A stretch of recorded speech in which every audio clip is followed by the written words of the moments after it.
नेतृत्व में संपन्न हुई है। आज के कैबिनेट को तिरंगा यात्रा को समर्पित करके आज बैठक प्रारंभ हुई और जैसे हमारे देश के यशस्वी प्रधानमंत्री जी ने घर घर तिरंगा, हर घर तिरंगा ये कार्यक्रम दिया है, इसको मध्य प्रदेश में बहुत धूमधाम से मनाया जाए। आज कैबिनेट में इसकी चर्चा हुई है और तिरंगा यात्रा भी साथ में निकलेगी। 9 अगस्त से 13 अगस्त तक हर पंचायत तक तिरंगा यात्रा निकले और हर घर में तिरंगा झंडा लगे। झंडे की व्यवस्था के लिए हमारे सारे जनप्रतिनिधि प्रयास करेंगे और सरकार भी इसके लिए प्रयत्नशील रहेगी। आप सभी जानते हैं 15 अगस्त हमारा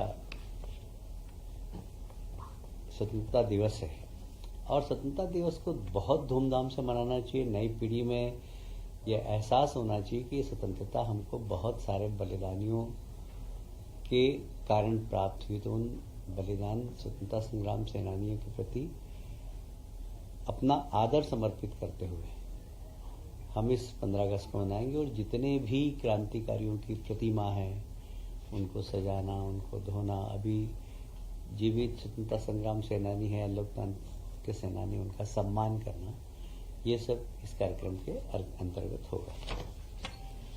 10 अगस्त फिर से बहुत महत्वपूर्ण है। हमारी लाडली बहनाओं को 1250 तो मिलेंगे ही, पर साथ में राखी का उपहार 250 रुपये और मिलेगा।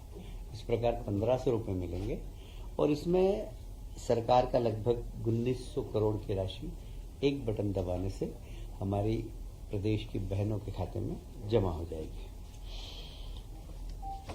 हमारे जितने भी आदिवासी छात्रावास से, अनुसूचित जाति जनजाति और पिछड़े वर्ग के छात्रावास हैं, ये छात्रावास की सुविधाएं अपग्रेड हों, इसके लिए माननीय मुख्यमंत्री जी ने आदेश दिए हैं। एक कुछ अधिकारियों की टीम बनाई और सारे प्रदेश में जितने भी इस प्रकार के छात्रावास है उनकी सुविधा अपग्रेड करने के लिए क्या क्या किया जा सकता है उसकी एक रिपोर्ट भी मंगाएंगे और उसके लिए बजट से उनकी राशि भी प्रदान करेंगे। आज एक और महत्वपूर्ण घोषणा है। आप सभी जानते हैं कि हमारे प्रदेश के यशस्वी मुख्यमंत्री डॉक्टर मोहन यादव जी ने जैसे ही शपथ ली थी और शपथ के बाद किसानों की एक सबसे बड़ी समस्या होती है सीमांकन, नामांकन, इसकी बहुत बड़ी समस्या थी। उसको पहले उन्होंने 1 महीने का समय दिया था, इस बार फिर 1 महीने का समय दिया है और बहुत सारे नामांकन बंटवारे के जो प्रकरण हैं वो एकदम निराकरण हो रहे हैं। अब साइबर तहसील चालू करने का भी निर्णय हो गया है। अभी तक नामांतरण की प्रक्रिया में, बंटवारे की प्रक्रिया में 75 दिन लगते थे। जैसे ही ये साइबर तहसील पूरे प्रदेश में चालू हो जाएगी, ये 25 दिन के अंदर, 30 दिन के अंदर सारे प्रकरणों का निराकरण हो जाएगा। आप सभी जानते हैं कि भगवान कृष्ण ने शिक्षा उज्जैन में ग्रहण की थी, संदीपनी आश्रम में, और मध्य प्रदेश से उनका बड़ा रिश्ता है। यहीं पर सुदामा जी की और उनकी मित्रता की गाथा, वो गांव भी हमारे उज्जैन जिले के अंदर ही है और इसलिए जन्माष्टमी बहुत धूमधाम से मने और इसके लिए जनता से भी आग्रह किया है, कार्यकर्ताओं से भी आग्रह किया और कई स्थानों पर शासन में भी कार्यक्रम होंगे जन्माष्टमी पर। बहुत धूमधाम से जन्माष्टमी मने, उसके लिए माननीय मुख्यमंत्री जी ने इच्छा प्रकट की है। रक्षाबंधन पंचायत स्तर तक हो, हमारी बहनों के बीच में जाएं हम और रक्षाबंधन का पर्व मनाएं, आपस में एक दूसरे के चर्चा के माध्यम से सुख दुख का बंटवारा करें और रक्षाबंधन भी बहुत धूमधाम से मनाने का निर्णय लिया गया है।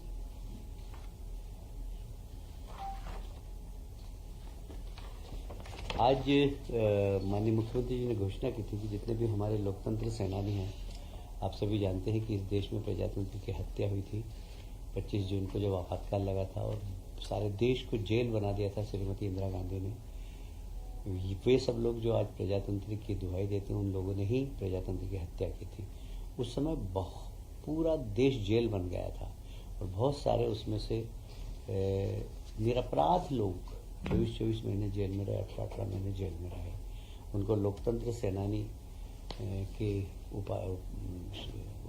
के नाम से सम्मानित किया गया था और उन्हें मानदेय भी दिया जा रहा। अभी लगातार हमारे बीच में से ऐसे लोकतंत्र सेनानी जा रहे हैं, तो उनके अंतिम संस्कार में 10,000 रुपये शासन देने का निर्णय लिया और राजकीय सम्मान से उनकी अंतिम यात्रा निकले। ये महत्वपूर्ण निर्णय सरकार ने लिया है। देखिए, हमारा प्रदेश एक प्रोग्रेसिव प्रदेश है और जिस तरीके से लगातार एक डायनेमिक तरीके से व्यवस्थाओं में परिवर्तन हो रहा है, तकनीकी आ रही नहीं। कभी किसी ज़माने में आईटी का इतना उपयोग नहीं होता था, आजकल आईटी का उपयोग होता है। उस हिसाब से अब हमारे कार्य आवंटन में भी उन सब चीज़ों को ध्यान में रखते हुए अभी हमने अलग अलग विभागों के कार्य आवंटन की व्यवस्था को सुधारा है, परिवर्तन किया है, जिससे कि और तेज गति से काम हो सके। हमारा प्रदेश सुधारवादी प्रदेश है और हम तकनीकी का अधिकतम उपयोग कैसे करके एक पारदर्शी सरकार चलाए, जिसका कि हमारे देश के प्रधानमंत्री हमेशा कहते हैं कि डेमोक्रेसी में पारदर्शी सरकार का होना बहुत ज़रूरी है।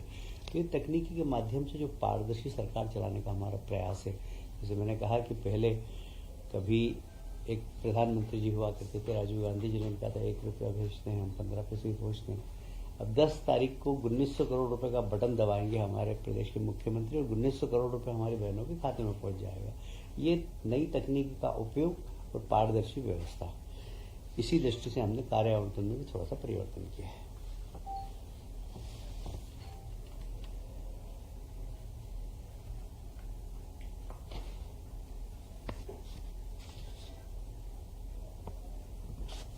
अभी आप जानते हैं कि मैंने जैसे कहा कि नई तकनीकी, अब ई कैबिनेट, इसमें हम पेपरलेस व्यवस्था चाह रहे हैं।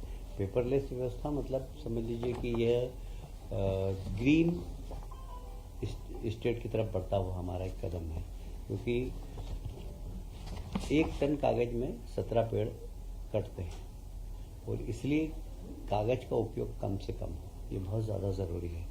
और ई कैबिनेट प्रणाली के अंतर्गत हमने थोड़ा सा शासन के जो कार्य नियम है उसमें संशोधन किया है, जिससे कि ई गवर्नमेंट, ई गवर्नेंस ये हो सके।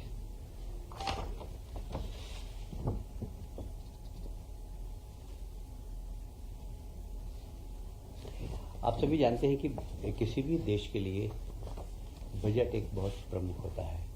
हमारे यहाँ वित्त विभाग की 2 संस्थाएं थी, FMIS और EPAU। ये इकोनॉमिक पॉलिसी इनपुट देने का काम करती थी। कुल मिलाकर बजट अच्छा बने, बजट आधुनिक तकनीकी से बने, और इसलिए दोनों संस्थाओं को मिलाकर एक है जी हाँ PMU के गठन का अनुमोदन किया है। इसमें हम पदों की संख्या का सृजन किया है, साथ ही कुछ इसमें एक्सपर्ट भी हम कॉन्ट्रैक्ट बेसिस पे रखेंगे, जिससे कि बजट और अच्छा बन सके, आधुनिक बन सके, पारदर्शी बन सके, प्रोग्रेसिव बन सके।